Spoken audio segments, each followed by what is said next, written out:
صحرا کی اس پراسرار رات کی کوکھ سے جس صبح نے جنم لیا وہ کسی بھی صحرائی صبح سے مختلف نہیں تھی، مگر اس صبح کے اجالے نے اپنی تاریخ سینے میں ایک راز چھپا لیا تھا جس کی قیمت اس سلطنت اسلامیہ جتنی تھی، جس کے قیام اور استحکام کا خواب سلطان صلاح الدین ایوبی نے دیکھا اور اس کی تعبیر کا عزم لے کر جوان ہوا تھا۔ گزشتہ رات اسی صحرا میں جو واقعہ ہوا اس کے دو پہلو تھے۔ ایک پہلو سے صرف ناجی اور اوروش واقف تھے، دوسرے پہلو سے صلاح الدین ایوبی کا محافظ دستہ واقف تھا، اور صلاح الدین ایوبی، اس کا سراغ رساں اور جاسوس علی بن سفیان اور زکوی تین ایسے افراد تھے جو واقعے کے دونوں پہلوؤں سے واقف تھے۔ صلاح الدین ایوبی اور اس کے اسٹاف کو ناجی نے نہایت شان و شوکت اور عقیدت مندی سے رخصت کیا۔ سوڈانی فوج دو رویا کڑی صلاح الدین ایوبی زندہ باد کے نعرے لگاتی رہی۔ صلاح الدین ایوبی نے نعروں کے جواب میں بازو لہرانے، مسکرانے اور دیگر تکلفات کی پرواہ نہ کی۔ ناجی سے ہاتھ ملایا، اپنے گھوڑے کو ایڑ لگا دی، اس کے پیچھے اس کے محافظوں اور دیگر سٹاف کو بھی گھوڑے دوڑانے پڑے۔ اپنے مرکزی دفتر میں پہنچ کر وہ علی بن سفیان اور اپنے ایک نائب کو اندر لے گیا اور دروازہ اندر سے بند کر لیا۔ وہ سارا دن کمرے میں بند رہے۔ سورج غروب ہوا، رات تاریک ہو گئی، کمرے کے اندر کانا تو دور پانی بھی نہیں گیا۔ رات خاصی گزر چکی تھی جب تینوں باہر نکلے اور اپنے اپنے گھروں کو روانہ ہوئے۔ علی بن سفیان ان سے الگ ہوا تو محافظوں کے دستے کے کمانڈر نے اسے روک لیا اور کہا، محترم، ہمارا فرض ہے کہ حکم مانے اور زبانیں بند رکھے، لیکن میرے دستے میں ایک مایوسی اور بے اطمینانی پیدا ہو گئی ہے، خود میں بھی اس کا شکار ہو رہا ہوں۔ کیسی مایوسی؟ حافظ کہتے ہیں کہ ایک فوج کو شراب پینے کی اجازت ہے تو ہمیں اس سے کیوں منع کیا گیا ہے؟ کمانڈر نے کہا، اگر آپ میری شکایت کو گستاخی سمجھے تو سزا دے دے، لیکن میری شکایت سن لے۔ ہم اپنے امیر کو خدا کا برگزیدہ انسان سمجھتے تھے اور اس پر دل و جان سے فدا تھے، مگر رات اس کے خیمے میں ایک رقاصہ گئی تھی۔ علی بن سفیان نے اس کی بات پوری کرتے ہوئے کہا، تم نے گستاخی نہیں کی، گناہ امیر کرے یا غلام، سزا میں کوئی فرق نہیں، گناہ بہرحال گناہ ہے۔ میں تمہیں یقین دلاتا ہوں کہ رقاصہ اور امیر مصر کی خفیہ ملاقات کے ساتھ گناہ کا کوئی تعلق نہیں تھا۔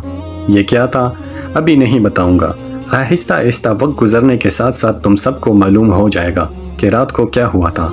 اس نے کمانڈر کے کندھوں پر ہاتھ رکھ کر کہا، میری بات غور سے سنو عامر بن صالح، تم پرانے عسکری ہو، اچھی طرح جانتے ہو کہ فوج اور فوج کے سربراہوں کے کچھ راز ہوتے ہیں جن کی حفاظت ہم سب کا فرض ہے۔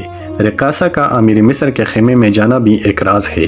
اپنے جان بازوں کو کسی شک میں نہ پڑنے دو اور کسی سے ذکر تک نہ ہو کہ رات کو کیا ہوا تھا۔ علی بن سفیان کی قابلیت اور کارناموں سے یہ کمانڈر آگاہ تھا، مطمئن ہو گیا اور اسی نے اپنے دستے کے شکوک رفع کر دیے۔ اگلے روز صلاح الدین ایوبی دوپہر کا کھانا کھا رہا تھا کہ اسے اطلاع دی گئی کہ ناجی ملنے آیا ہے۔ صلاح الدین ایوبی کھانے سے فارغ ہو کر ناجی سے ملا۔ ناجی کا چہرہ بتا رہا تھا کہ گھبرایا ہوا ہے اور غصے میں بھی ہے۔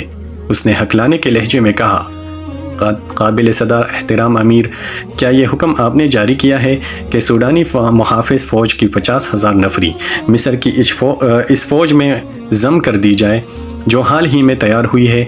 ہاں ناجی، سلطان صلاح الدین ایوبی نے تحمل سے جواب دیا، میں نے کل سارا دن اور رات کا کچھ حصہ صرف کر کے اور بڑی گہری سوچ و بچار کے بعد یہ فیصلہ تحریر کیا ہے کہ جس فوج کے تم سالار ہو اسے مصر کی فوج میں اس طرح ضم کر دیا جائے کہ ہر دستے میں سوڈانیوں کی نفری صرف 10% ہو، اور تمہیں یہ حکم بھی مل چکا ہوگا کہ اب تم اس فوج کے سالار نہیں ہوں گے، تم فوج کے مرکزی دفتر میں آ جاؤ گے۔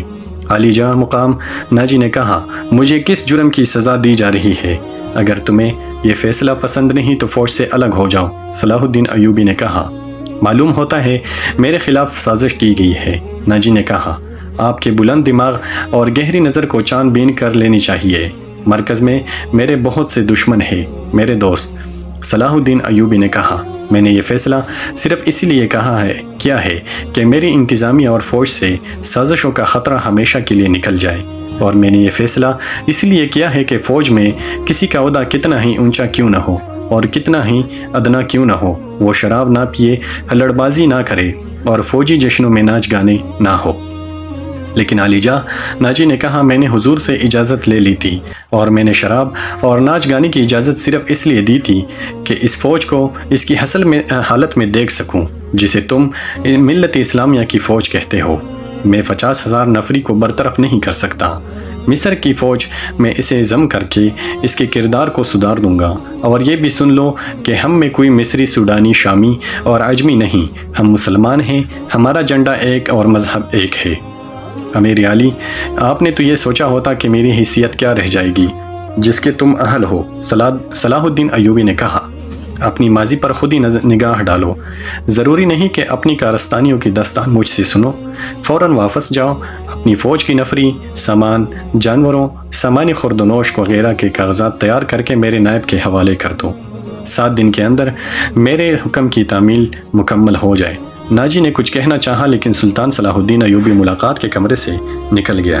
یہ بات ناجی کے خفیہ حرم میں پہنچ گئی تھی کہ زکوی کو امیر مصر نے رات بھر کا شرف بازیابی بخشا ہے۔ زکوی کے خلاف حسد کی آگ پہلے ہی پھیلی ہوئی تھی۔ اسے آئے ہوئے ابھی تھوڑا عرصہ گزرا تھا، لیکن ناجی پہلے روز سے ہی اسے اپنے ساتھ رکھنے لگا تھا۔ اسے ذرا سی دیر کے لیے بھی اپنے حرم سے دور نہیں کرتا تھا جہاں اس کے دل پسند ناچنے والی جوان لڑکیاں رہتی تھی۔ زکوی کو اس نے الگ کمرہ دیا تھا۔ انہیں یہ تو معلوم نہ تھا کہ ناجی اسے صلاح الدین ایوبی کو موم کرنے کی ٹریننگ دے رہا ہے، اور وہ کسی بھی بہت بڑے تخریبی منصوبے پر کام کر رہا ہے۔ یہ رقاصائیں یہ دیکھ کر جل بن گئی تھی کہ زکوی نے ناجی پر قبضہ کر لیا ہے اور اس کے دل میں ان کے خلاف نفرت پیدا کر دی ہے۔ حرم کی 2 لڑکیاں زکوی کو ٹکانے لگانے کی سوچتی رہتی تھی۔ اب انہوں نے دیکھا کہ زکوی کو امیر مصر نے بھی اتنا پسند کیا ہے کہ اسے رات بھر اپنے خیمے میں رکھا ہے، تو وہ پاگل سی ہو گئی۔ اسے ٹکانے لگانے کا واحد طریقہ قتل تھا۔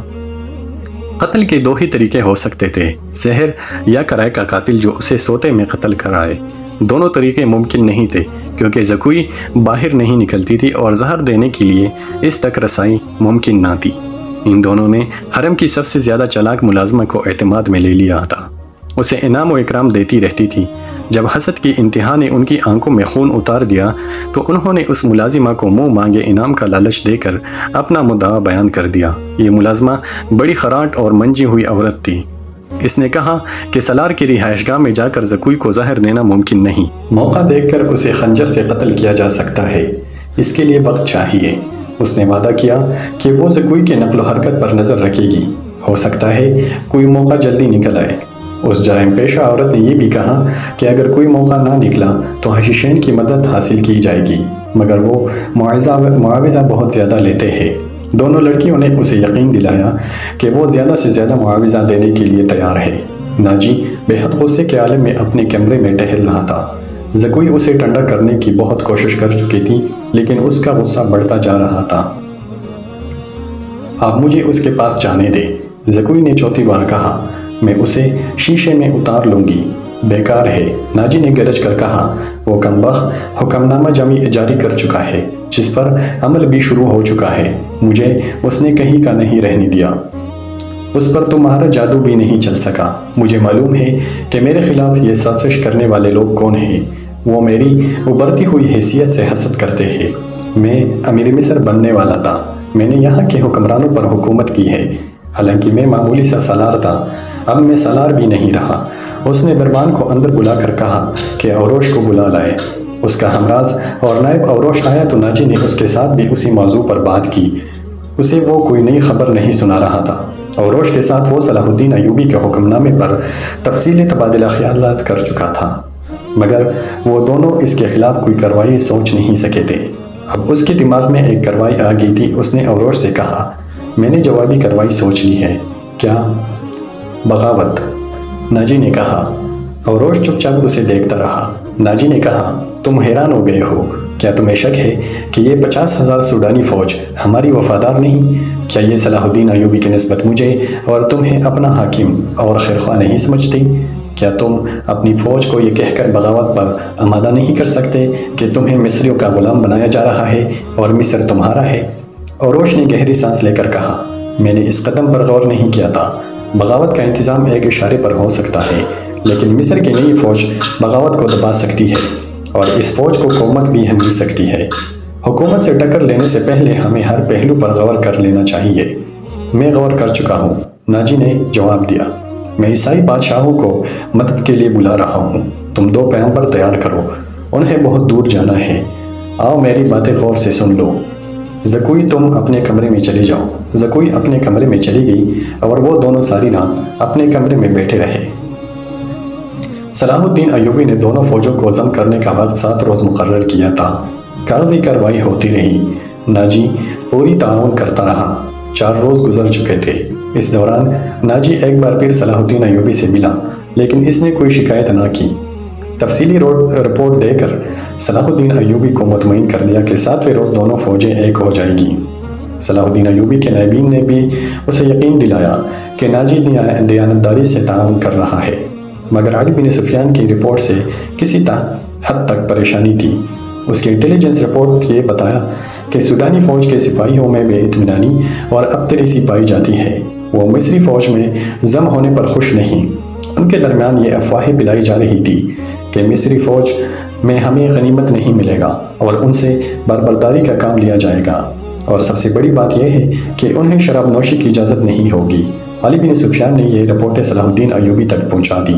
ایوبی نے اسے کہا کہ یہ لوگ طویل مدت سے عیش کر رہے ہیں، انہیں یہ نئی تبدیلی یقیناً پسند نہیں آئے گی۔ مجھے امید ہے کہ وہ نئے حالات اور ماحول کے عادی ہو جائیں گے۔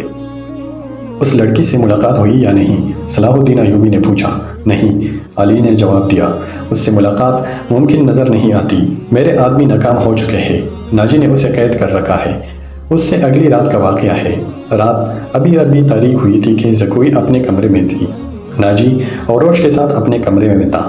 اسے گھوڑوں کے قدموں کی آوازیں سنائی دی۔ اس نے پردہ ہٹا کر دیکھا۔ باہر کے چراغوں کی روشنی میں اسے 2 گھڑ سوار گھوڑوں سے اترتے دکھائی دیے۔ لباس سے وہ تاجر معلوم ہوتے تھے، لیکن وہ گھوڑے سے اتر کر ناجی کے کمرے کی طرف چلے تو ان کی چال بتاتی تھی کہ یہ تاجر نہیں۔ اتنے میں اوروش باہر نکلا۔ دونوں سوار اسے دیکھ کر رک گئے اور اوروش کو سپاہیوں کے انداز سے سلام کیا۔ اوروش نے ان کے گرد گھوم کر ان کے لباس کا جائزہ لیا، پھر انہیں کہا کہ ہتھیار دکھاؤ۔ دونوں نے پورتے سے چوکے کھولے اور ہتھیار دکھائے۔ ان کے پاس چھوٹی تلواری اور ایک خنجر تھا۔ اوروش نے انہیں اندر لے گیا اور دربان ایک طرف کھڑا تھا۔ زکوئی گہری سوچ میں کھو گئی۔ وہ کمرے سے نکلی اور ناجی کے کمرے کا رخ کیا، مگر دربان نے اسے دروازے پر روک لیا اور کہا کہ اسے حکم ملا ہے کہ کسی کو اندر نہ جانے دوں۔ زکوئی کو وہاں ایسی حیثیت حاصل ہو گئی تھی کہ وہ کمانڈروں پر بھی حکم چلانے لگی تھی۔ دربان کے روکنے سے وہ سمجھ گئی کہ کوئی خاص بات ہے۔ اسے یاد آیا کہ 2 راتیں پہلے ناجی نے اس کی موجودگی میں اوروش سے کہا تھا، میں عیسائی بادشاہوں کو مدد کے لیے بلا رہا ہوں، تم 2 پیغمبر تیار کرو، انہیں بہت دور جانا ہے۔